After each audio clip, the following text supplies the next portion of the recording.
I'm Eleni, and I'm going to do a video on what to do when someone you need doesn't respond to you. This could be a colleague, a boss, someone on your staff, whoever it is. But the point is that you have either talked to that person and agreed about something, or you've asked them for something, and then there's no response. This can get even worse after you've had a meeting and everyone agrees and there's like yes, yes, yes, and then they don't respond and do their half. So it can create a very frustrating experience, but with HCL we want to change that because we don't want to always be in a state of frustration. But let's first go to the first triad. So in our first triad, we'd be angry, irritated, frustrated, impatient as examples of how we might feel when people repeatedly don't respond to us. In order to feel this way, we would have to think things like this as examples. The person is ignoring me. I have my needs that I need to have met and they're not being met. I have to chase this person, and then I do chase them. I send frequent emails. Chasing could be every time I see them in the hall. I'm like, well, have you done this? Or it could come in different forms. Or I use the very common CJB, which is criticism, judgment, and blame. So I either criticize, judge, and blame them in my head, or I say it to other colleagues, or I even say it to themselves, to the other people in emails, or directly in one way or another. So this could be a start triad that we might get into. And we really can't do much from this state, and it's very miserable to be in this state at work. And it's very common not to get responses. So it's another way of dealing with that experience. So before we go to the next triad, I thought we would create some empathy. We'd think about the other person who is not responding to us because we want to humanize the situation. From this state, we're like, I don't care. I want what I want. I need what I want. That person has what I want. They should just give it to me and it's over. It's transactional, it's impatient, and it sees everything as this and that, and it's like done. This one is saying, okay, I acknowledge I'm a person, they're a person. I broaden my view of what's happening and I humanize it by saying, what could that person be feeling to not respond to me, right? So they're not responding to me. I could add that, not responding.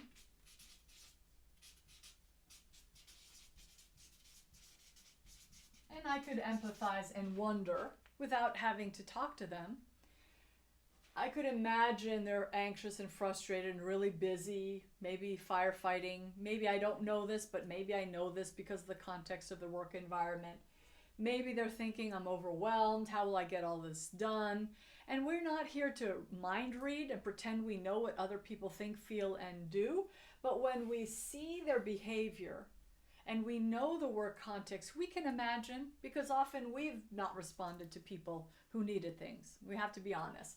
So this is just humanizing them and saying, okay, if they were my best friend, what would they probably say about why they're not responding? So it's unlikely someone will say, I actively will not respond to colleagues who need me. It's very rare if anyone would think that way. They're probably doing that as an outcome of having bigger fires to fight or priorities that differ from their colleagues, which is very common. So when we start to empathize, you can imagine we start feeling differently, okay? And I didn't create a next triad in response to empathizing. I created the next triad as to what I would like to be.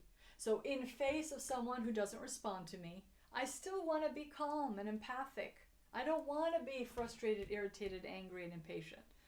I may still be a little bit impatient, but at least I'm more calm. I want to decide how I feel. To be able to be calm and empathic, I have to think certain things like, well, I can always negotiate, or I can make suggestions to that person, or I can ask for what I need instead of demand. And then maybe I would go to that person and discuss their needs and my needs and timelines. So maybe in a next email or a next time I see that person or a next team meeting, I would speak to that person who doesn't respond to me with an empathic assumption that they're busy and they're trying their best, but they just can't respond to me. And then I would be calm and empathic which would make my negotiations and my requests much more potent. We've all been in a situation where people are asking things from this state of mind, right?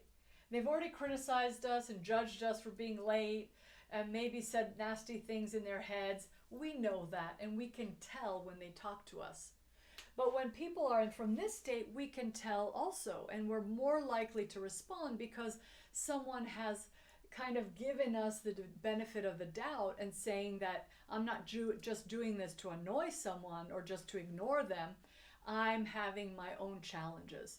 And so from this state, it's a lot easier to figure out, what do we do? You know, it could be a conversation of, we talked about this, what are the obstacles you see?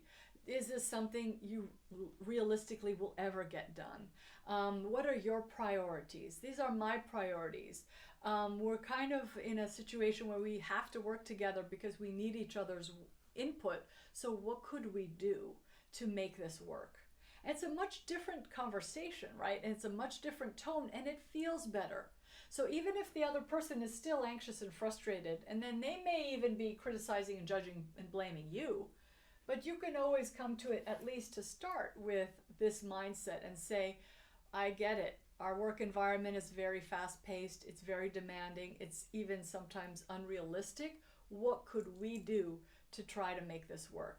Do we need more time? Do we need more staff? Do we need to drop this project altogether? What could we do?